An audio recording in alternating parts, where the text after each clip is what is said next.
Hello, my name's Matthew Cannon, aka Mass Nightmare on almost every social media thing, and I'm the director of Nunchuck Man Project Apocalypse. I hope you guys enjoy it. I play Nunchuck Man, Mass Nightmare, and Dimitri Doshiro, and Jordan Smith, and Peter Alfonso, and Cameo Janitor. Okay, that's not true, but yeah. What's up, everyone? This is Dominic Tucker, aka Supersonic X-Zero, and I'll be playing the role as of Mihoshi. I hope you enjoy this film. This is Jordan Tucker, aka Water Tank, and hope you enjoy this new Nunchuck Man movie. I play Daniel Javatma, who you'll be seeing quite a few times in the movie. Hope you enjoy. Hi, my name is Ryan Young. I play the character Adam in Nunchuck Man Project Apocalypse. This is Lasagna. He doesn't play anything. He just kind of sits here. My name's Taylor Hickman, aka Brother Thunder, also known as Guy and Dude. I'll be playing Guy and Dude in Project Apocalypse. Return to Nunchuck Man. Hi, my name's Matt Kyle, and I am playing Grandpa Jubei in the Project Apocalypse movie. What's up? My name's Corbin Heston. I'm playing the part of Gunslinger, Nunchuck Man, Post-Apocalypse, Project Apocalypse. Damn it!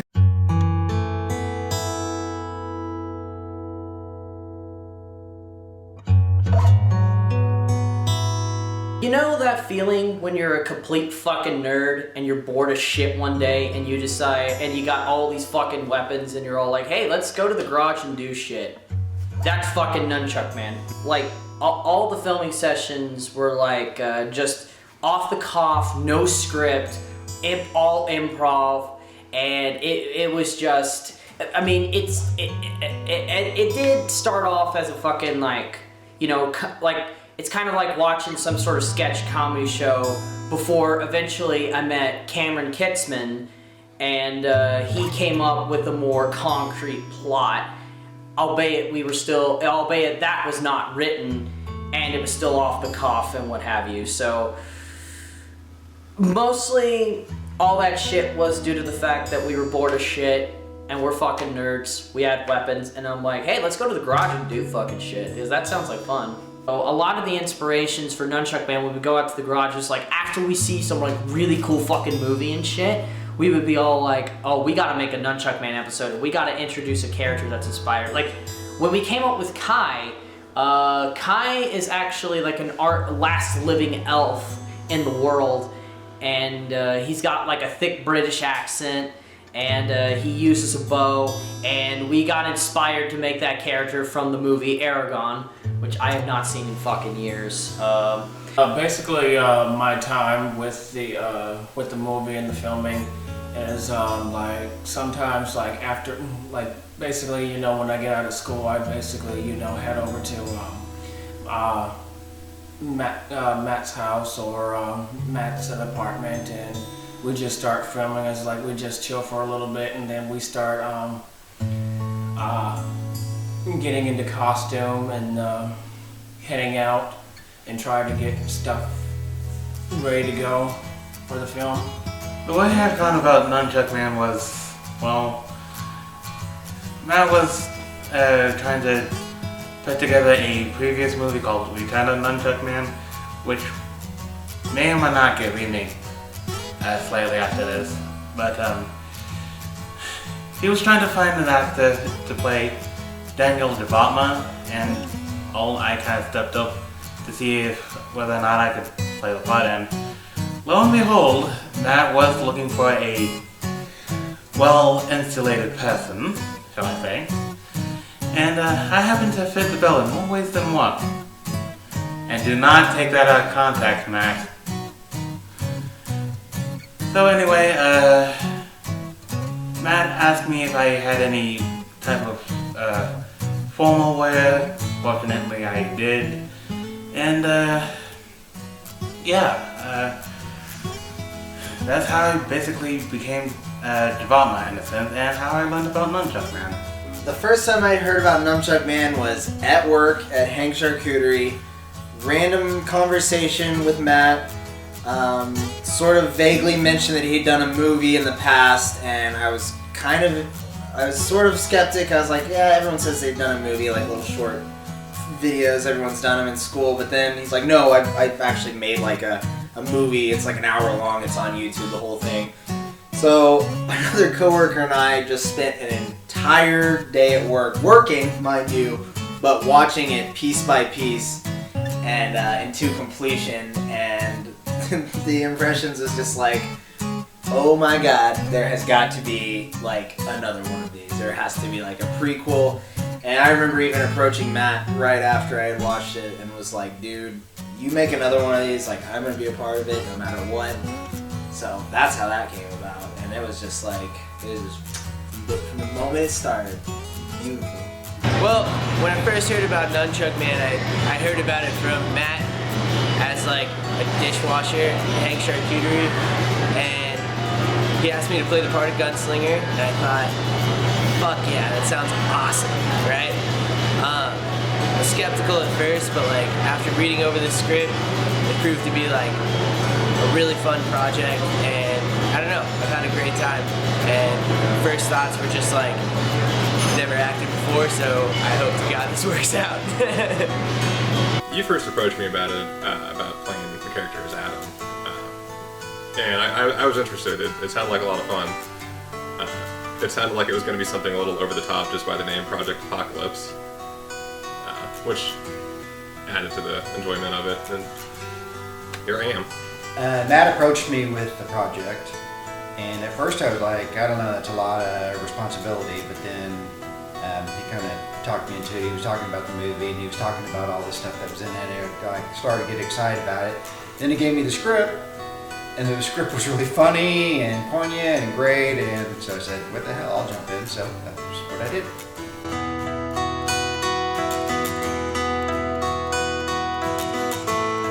The reason it took me so long to film this movie in between like the decade of waiting, because this idea is 10 years old, which is of course what a decade is.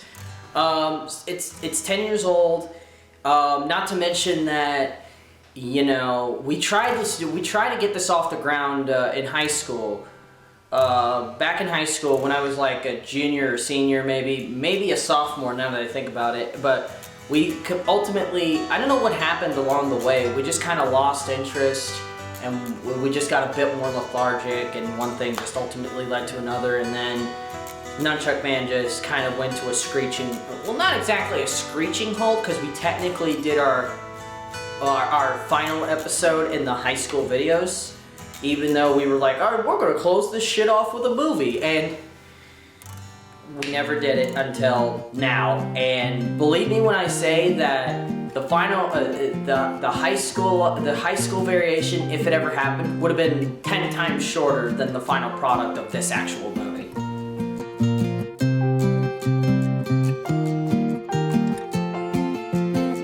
At the time, I felt like Nunchuck Man was still incomplete, and it is.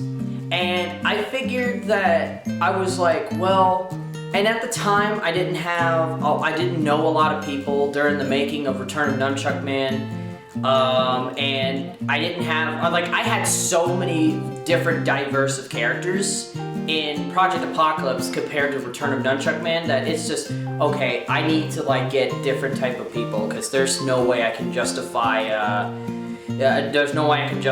like only having a handful of people play to play these characters. So I went ahead and wrote a new story and just worked off of that. And I honestly thought that was going to be the last Nunchuck Man filmed ever, until like some people watched it and they're all like, dude, you gotta make a fucking prequel. And I'm like, well, if I have the time, money, and resources, I could definitely do that. And then fast forward to now, and here we are. And it's, so yeah, I mean, in all fairness, the Return of Nunchuck Man is still gonna be very important to the plot structure. It's just, the major difference is that it's like half as long as Project Apocalypse. Not even being subtle about that statement.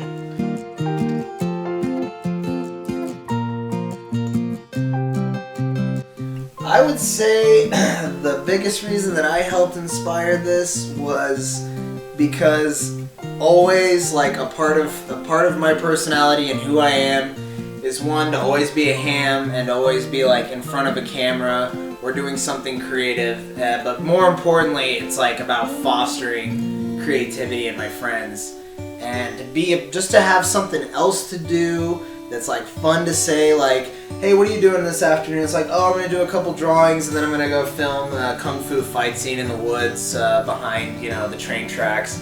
People are like, what the hell? It's like, no, really, that's what I'm gonna do. And that's enough reason alone just to be able to say something like that for me to do that. Plus, I got a Dark Souls playthrough out of it and a crazy metal like bow staff to get a keep. So perks for days.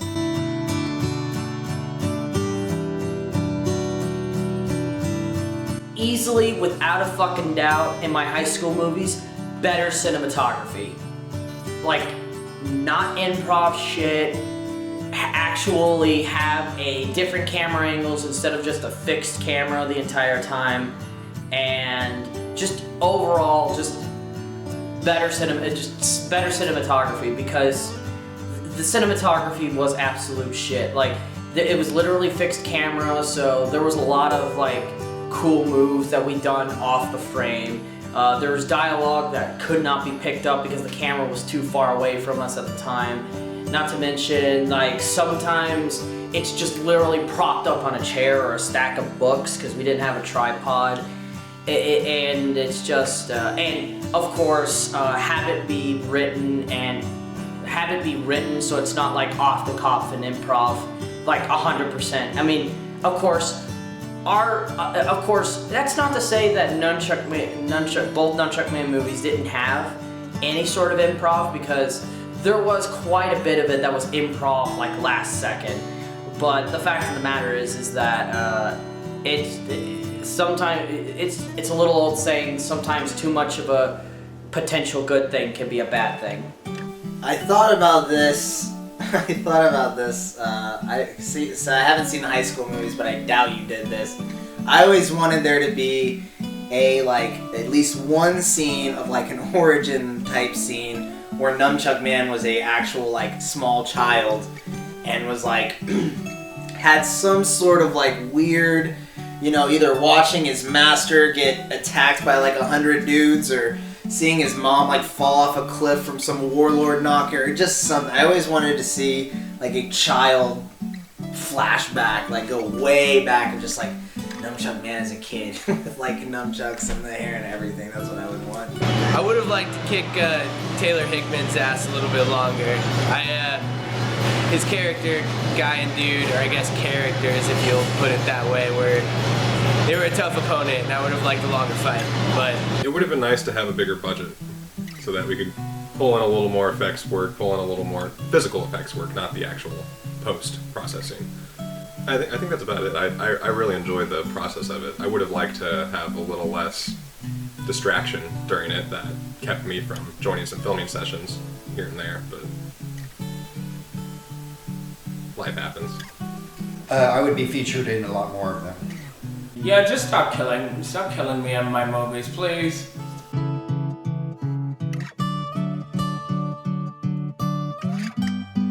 A mixed bag of fucking awesome and a great time, but draining and like and a little stressful at times, because I pretty much handled the whole 9 yards. I played like 5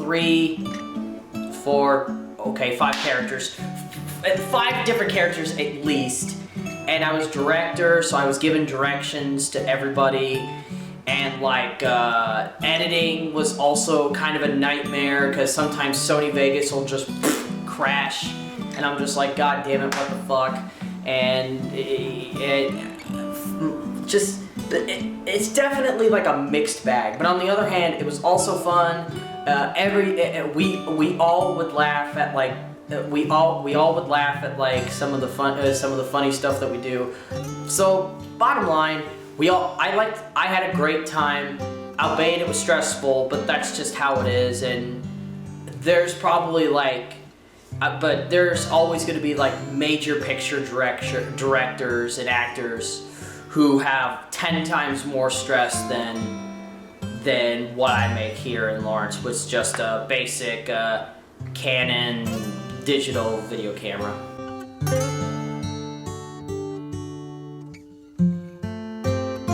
My vision for it is a circle about, it'd be just a circle or whatever, but inside the circle would be that Oni mask, like, kind of to the side, floating, with the hands that's, like, have the original stick-on strings, kind of like, you got the Oni mask, it looks like it's his hand, dropped down with the logo. And I wanted to do that because I just thought that mask was so rad. Like, I just wanted to draw it anyway once I saw it. I like drawing Onis and stuff, and then after watching the trailer, that like last scene where he's coming up and turning off the camera, it's like that still image of that mask just kind of peering down in. I was like, that's it. I'm incorporating that some ways. It's like too rad, not too. It's black and white, my style, like totally, like that's exactly what I want to do.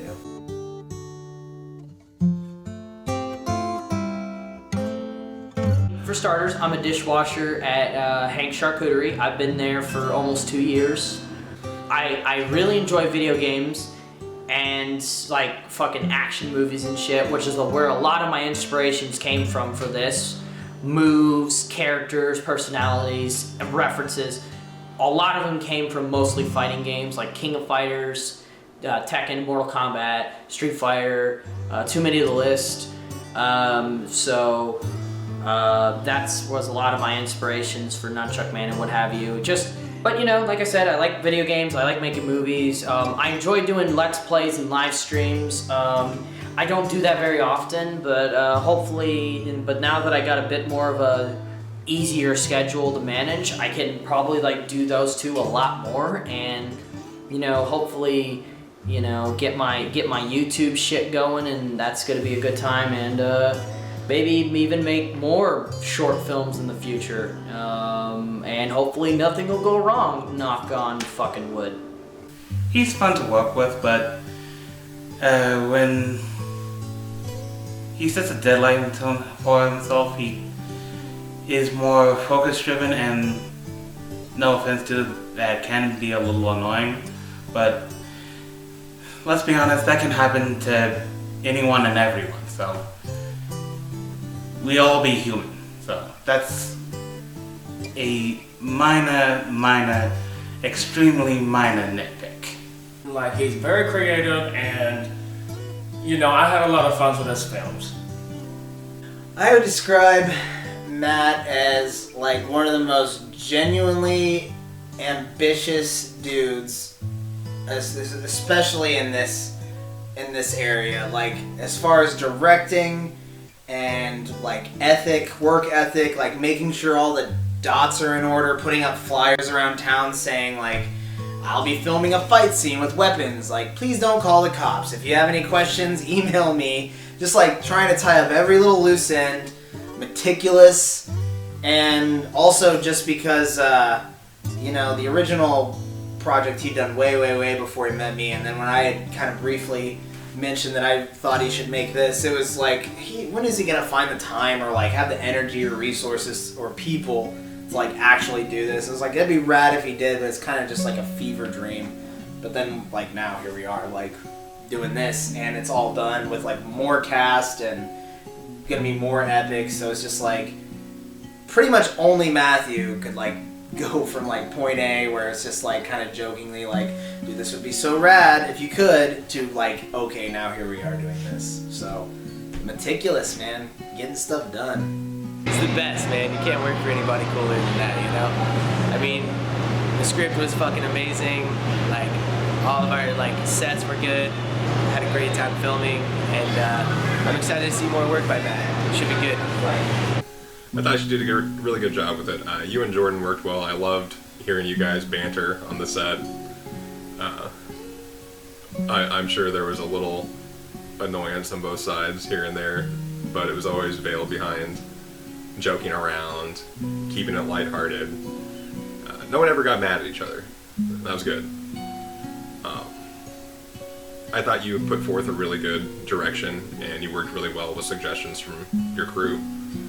Genius in the fact that he was very well. First of all, he wrote it and put the whole thing together. I mean, that's pretty impressive. I mean, I can't even write an email without getting all wound up.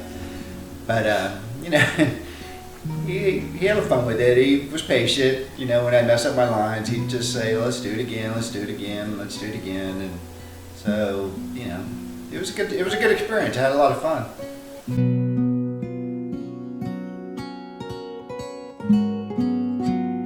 More experienced, I would say, because compared to the two movies, he does seem to know more of the nuances of what's going into a film. So that's as much as anybody can hope for in a director. Back when we was in high school, we didn't have a lot of good equipment. We just had to. I mean, for me, as the ninja, I basically had to wear 2 T-shirts, basically one to cover my body and one for just to cover my face. So to comparing to in the previous Nunchuck Man to now, as to now, it was a lot different because in this one we had a whole bunch of equipment that we had to there was a lot of equipment that we could choose from. It cost a lot of money, but it was definitely worth having it in the set. It was definitely a lot different than the first movie. And what I noticed in the recording, it was like a different change in the costumes and everything else. To comparing to Nunchuck Man then and now, Nunchuck Man now was definitely different.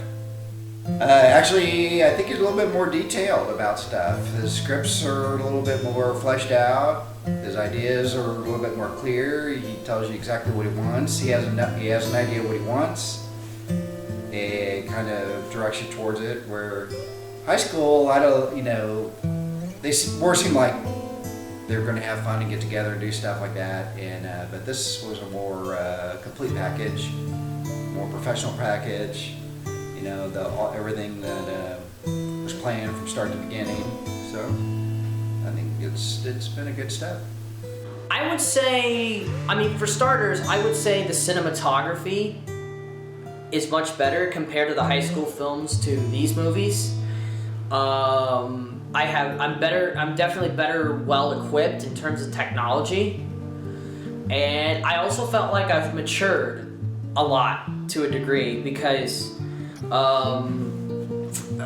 shortly after I posted The Return of Nunchuck Man, I actually lost my disability benefits, and shortly after that I was diagnosed with thyroid cancer, and my life just went fucking topsy-turvy. So I ended up having to work one full-time job and one part-time job just to make ends meet, and I was stressing out, and it was just a very difficult journey. But it helped me grow to a degree because it made me really do respect, ultimately it made me respect people who aren't afraid to work hard and to make ends meet. Because, in life, that's just what you gotta do, and whether you like it or not. And I can't help but respect that to a degree. Don't get me wrong, not that I won't be friends with you because, oh hey, we like the same shit. It's just that I'm more quickly gonna be inclined to become best friends with you when you're hardworking versus oh hey, we like the same shit, let's be best friends. Because that's kind of how it is as a kid compared to now. But for the record, I still love MGF, Dom, and Water Tank.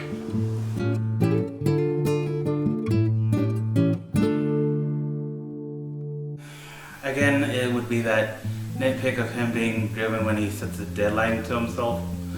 But one needs to remember that professional directors are under a lot more stress and are up against tighter deadlines, so they have a much more a dense stick crammed up their ass. So, for someone like Matt doing this just for fun, the stick isn't as big, but it's still worth pointing out because, well, tight-assed and all, but he's my friend, I love him as a brother, so it's worth putting up with. I think the most difficult thing was, well, for me, was to stop laughing because I just can't, because when it comes to filming, I like to have fun, and like sometimes I have a little laughing fit every now and then, depending on what situation it is. I don't know why, it just happens to me, that's just part of me, that's how I am. The only other time I was even slightly worried was the fight scene with Dominic, where I knew he'd be using like a very real and very sharp sword. And he admitted to me, like, I don't know what I'm doing, like, just so you know, like, I was like, oh my god, like, can we fix this please? But it ended up being totally fine, because I basically told Matt, I was like, dude, I'm not getting sliced open for the sake of this fight scene. And it was in my friend's backyard with like a bunch of people watching who weren't even part of the movie, and I was like, I've got witnesses. I should have gotten this in writing, but like, yeah, basically I was just, safety concerns, like fall off a little ledge and eat shit, or get stabbed by Dominic pretending to fight me, but hey, it all worked out. It would have had to have been the layer scene. The layer scene had a lot of dialogue on my part. It was really hard to remember everything and keep up with it, so I'm fortunate that we even got through it in one day of filming, and I don't know, it seemed to work out really, really well. For me, it had to be some of the anxiety that I deal with. I have Asperger's, and while it's pretty high functioning, I still feel some anxiety, so being on camera, being under spotlights, sometimes makes it hard for me to deliver lines. I'm sure you have some good blooper reel cuts of me flubbing lines, for sure. I can think of a few specific ones. But I think we got through it. I think everything came out pretty well in the end. The hardest part was hitting my mark and learning my lines. And I never really learned my line. I'm not a trained actor, so but Matt was very patient with me. And then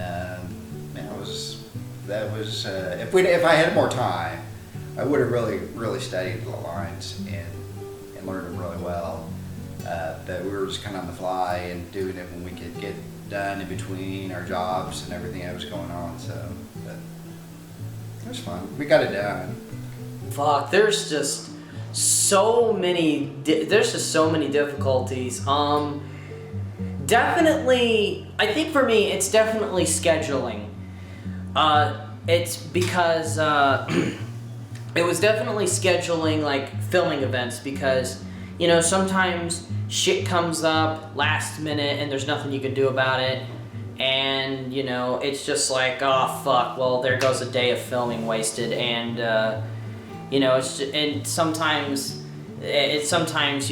just basically, I mean, I could compromise easily, but it's just like learning to compromise is like kind of a difficult curve, because it's just like you just get like this obsession in your head where it's just like, oh, we gotta get this shit done before this deadline, because I take deadlines and shit really seriously, and that can be a huge pain in the ass to some people, but that's really just how I function by the end of the day.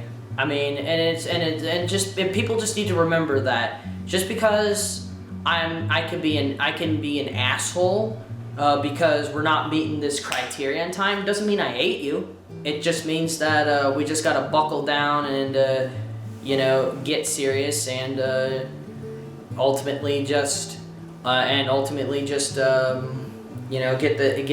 the ball rolling, which again, the most difficulty for that was for me to just remain calm and collective when like shit goes south. Like for example, if an actor gets sick and can't make it, or if an actor has had a shitty week and needs time away, I mean, like I said, I mean, shit happens, and I'm always respectful of it, no matter what. But you just gotta remember that sometimes I'm gonna have this period in my head where I'm like, whereas versus, I totally understand, let's totally reschedule.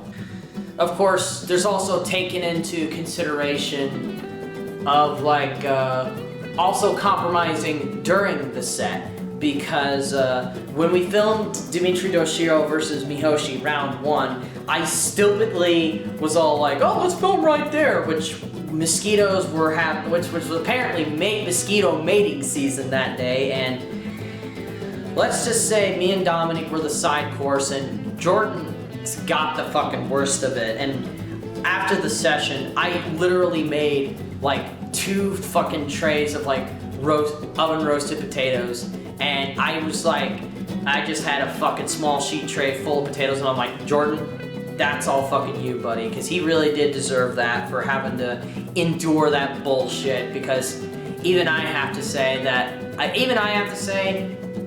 could have definitely picked a better spot, or at the very least, bathe ourselves in motherfucking like mosquito repellent. It's kind of difficult to put this into words, because I can compromise, but it's like learning to compromise in my head, if that makes any sense. I mean, it's kind of difficult to describe it, so that for me was probably the most difficult portion, was definitely scheduling and compromising, which like I said, compromising in my own head, because I could compromise like outside, whereas in my head it's just like, you know, if something like, I think ultimately perfectionism may potentially be the name of the game for my source of the problem, which is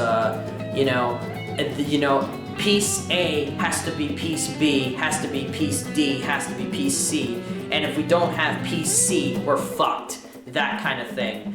Whereas really the normal person would be all like, well, we can actually do this, and this without piece C.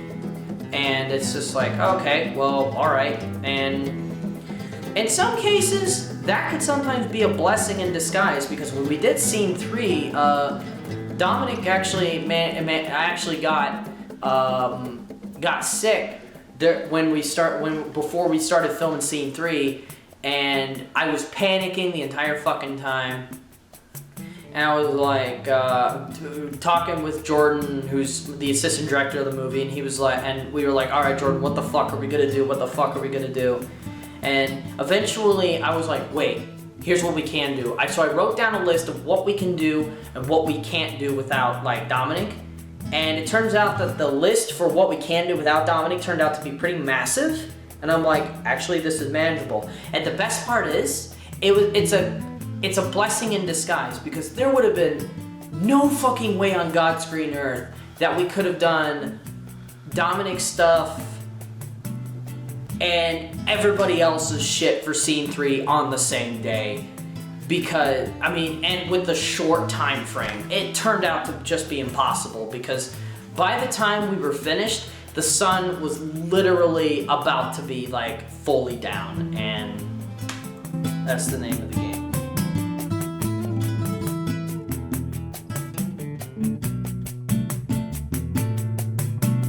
All right, and I got one final question for you. Yeah. You ready for this premiere? Fuck yeah, I'm ready for this premiere.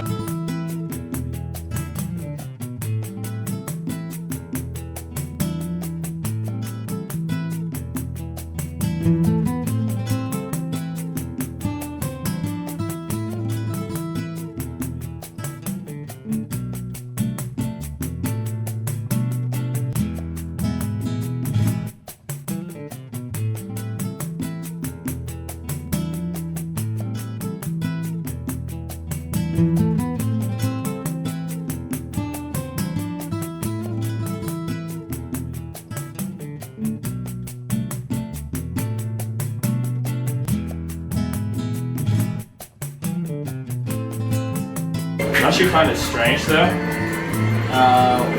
What?